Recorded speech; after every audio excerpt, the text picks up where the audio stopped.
क्या आप यकीन करेंगे कि एक ऐसा योद्धा था जिसने अपनी जिंदगी के हर युद्ध में जीत हासिल की, जिसकी तलवार ने 120 से ज्यादा युद्धों में दुश्मनों को धूल चटाई और जो अपने शरीर पर 80 से अधिक घाव लेकर भी कभी झुका नहीं। आज हम बात करेंगे उस महायोद्धा की जिसे इतिहास में राणा सांगा के नाम से जाना जाता है।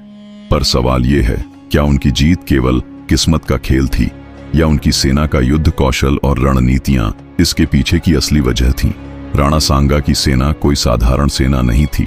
ये एक ऐसा संगठित बल था जिसे हर सैनिक ने अपने खून और पसीने से सींचा था। हर राजपूत योद्धा के लिए ये युद्ध केवल भूमिका नहीं, बल्कि सम्मान, संस्कृति और अपने वंश की विरासत की रक्षा का सवाल होता था। राणा सांगा ने अपनी सेना को न केवल एक मजबूत लड़ाकू इकाई में तब्दील किया, बल्कि उनमें ऐसी रणनीतियां भरी जो उनकी जीत की गारंटी बन गई।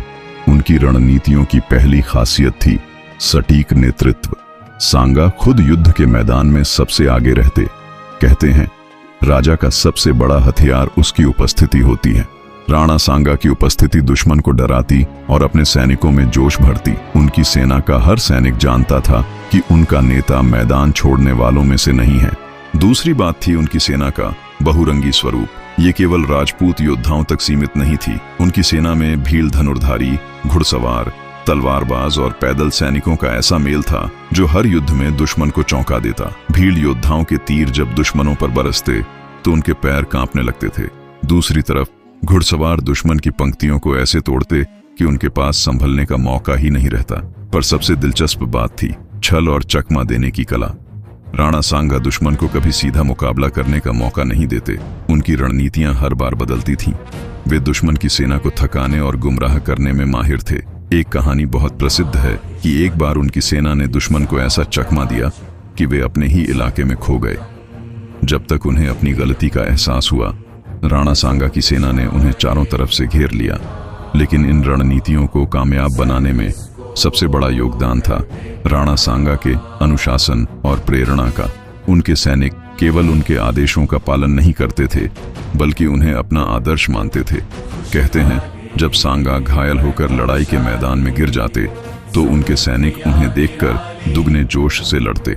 उनके लिए राणा सांगा की हार का मतलब केवल युद्ध की हार नहीं, बल्कि पूरे वंश का अपमान होता। राणा सांगा की जीतों में उनकी सेना के लोकल ज्ञान का भी अहम योगदान था। राजस्थान के दुर्गम इलाकों में युद्ध करते समय उनकी सेना ने हर बार भौगोलिक स्थिति का ऐसा फायदा उठाया जिससे दुश्मन चकित रह जाते। हर घाटी, हर पहाड़ी और हर चट्टान उनके सैनिकों के लिए हथियार बन जाती थी। लेकिन क्या आप जानते हैं, इतनी महान सेना के बावजूद राणा सांगा को आखिरकार क्यों हार का सामना करना पड़ा? ये हार किसी युद्ध में नहीं हुई, बल्कि विश्वासघात के कारण हुई। बाबर के खिलाफ लड़ते समय उनके ही साथियों ने उनका साथ छोड़ दिया, पर उस हार के बाद भी राणा सांगा का नाम अमर रहा। इतिहास में आज भी उन्हें उनकी 120 जीतों और उनके साहसिक नेतृत्व के लिए याद किया जाता है।